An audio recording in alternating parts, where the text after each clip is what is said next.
दोस्तों, आज जो कहानी मैं सुनाने जा रहा हूं, वो सिर्फ एक कहानी नहीं है।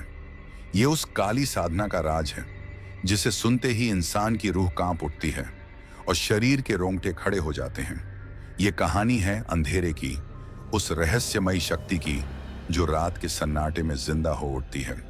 और हाँ दोस्तों, अगर आप ऐसी ही रहस्यमयी और डरावनी कहानियां सुनना चाहते हैं, तो मेरे YouTube चैनल को सब्सक्राइब जरूर करें और इस वीडियो को लाइक करना बिल्कुल मत भूलना।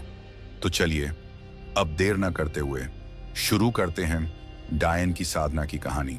रात का सन्नाटा, घना जंगल और दूर से आती हुई सियारों की हुआ हुआ की आवाज, ऐसा लगता था मानो पूरी धरती पर मृत्यु का साया उतर आया हो। गांव के बाहर एक पुरानी हवेली खंडहर में बदल चुकी थी।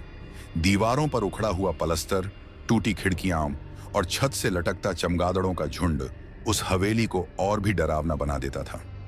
गांव में बच्चों को हमेशा सिखाया जाता, उस हवेली के पास मत जाना, वहां डायन रहती है, रात को उसकी हंसी सुनाई देती है। लेकिन सच कोई नहीं जानता था। गांव का ही एक युवक था, विक्रम। उम्र में करीब 28 साल का, जिज्ञासु और महत्वाकांक्षी। उसका मन हमेशा तंत्र मंत्र, रहस्यमयी शक्तियों की ओर खींचता रहता। उसने सुना था कि अगर कोई डायन की साधना पूरी कर ले तो अमरत्व और अपार धन संपत्ति पा सकता है। विक्रम ने यह ठान लिया कि वह उस हवेली में जाकर साधना करेगा। हवेली की पहली रात विक्रम जब पहली बार वहां पहुंचा, तो हवा अजीब तरह से सीटी बजा रही थी। टूटी खिड़कियों से आती हुई ठंडी हवा उसके शरीर को काट रही थी। उसने एक लाल रंग का कपड़ा बिछाया, तांत्रिक ग्रंथ खोले और मंत्र जाप शुरू किया। पहले तो कुछ नहीं हुआ, लेकिन आधी रात होते होते अचानक चारों तरफ बिल्ली की आवाजें गूंजने लगीं। विक्रम ने आंखें खोली तो देखा, दर्जनों बिल्लियां हवेली की टूटी दीवारों पर बैठी उसे घूर रही थीं। उसी वक्त हवेली के एक कोने से किसी स्त्री की हंसी गूंजी। वह हंसी इतनी ठंडी और डरावनी थी कि विक्रम का खून जम गया। कौन है वहां? विक्रम चिल्लाया। अचानक उसके सामने एक औरत प्रकट हुई, लंबे खुले बाल, सफेद चादर और पैर पीछे की ओर मुड़े हुए। वह थी डायन। उसकी आंखें अंगारों की तरह जल रही थीं। तू मुझे बुलाने आया है या अपनी मौत ढूंढने? विक्रम कांप गया, लेकिन उसने हिम्मत जुटाई।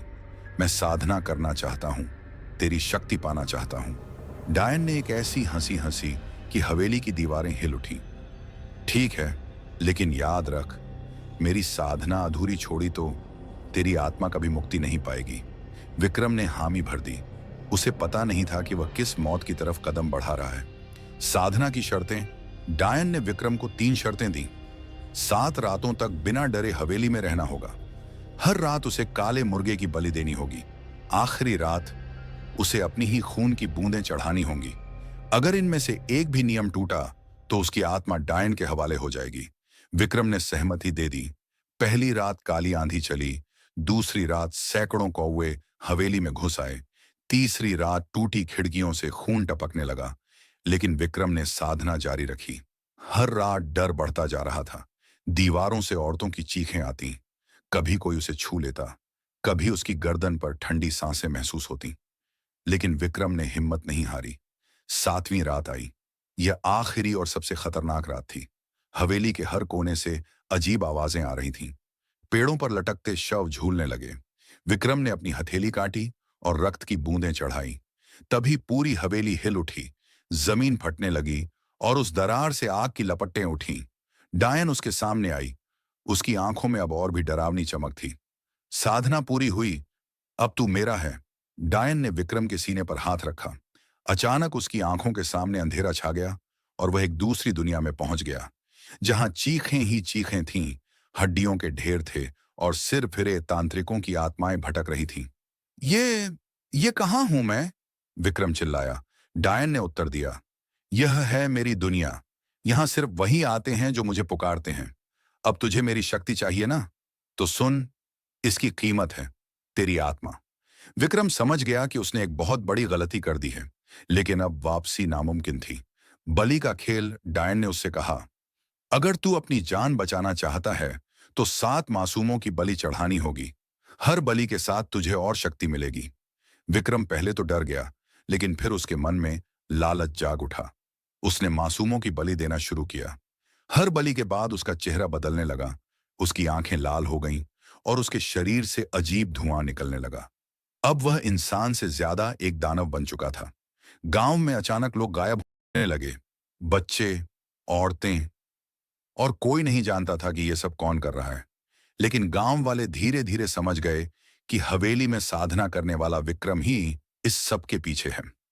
आखिरी टकराव गांव के बुजुर्ग तांत्रिकों ने मिलकर उस हवेली को घेर लिया। उन्होंने विक्रम को रोकने की कोशिश की, लेकिन अब विक्रम अर्ध मानव, अर्ध दानव बन चुका था। उसके इशारे से पेड़ उखड़ जाते, हवेली हिल उठती। डायन उसके पीछे खड़ी हंस रही थी। देखा, तू अब मेरा बन चुका है। तांत्रिकों ने मंत्रों का उच्चारण शुरू किया। हवेली आग में जलने लगी। डायन और विक्रम दोनों चीखने लगे। आखिरकार तांत्रिकों ने अपने प्राणों की आहुति देकर विक्रम और डायन दोनों को उसी हवेली में बांध दिया। उस दिन के बाद से हवेली सुनसान हो गई। लेकिन आज भी रात को वहां से औरत की हंसी और विक्रम की चीखें सुनाई देती हैं। जो भी उस हवेली में साधना करने जाता है, वह कभी लौटकर नहीं आता। डायन की साधना सिर्फ शक्ति नहीं देती, वह आत्मा का सौदा है। जो भी उस राह पर जाता है, उसकी मंजिल सिर्फ मौत और श्रापित अमृतत्व है। तो दोस्तों, ये थी आज की कहानी।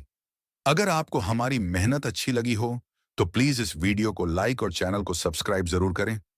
आपकी एक छोटी सी क्लिक हमें हिम्मत देती है, ताकत देती है, ताकि हम आपके लिए और भी डरावनी और रहस्यमयी कहानियां लेकर आते रहें। फिर मिलते हैं अगली कहानी में।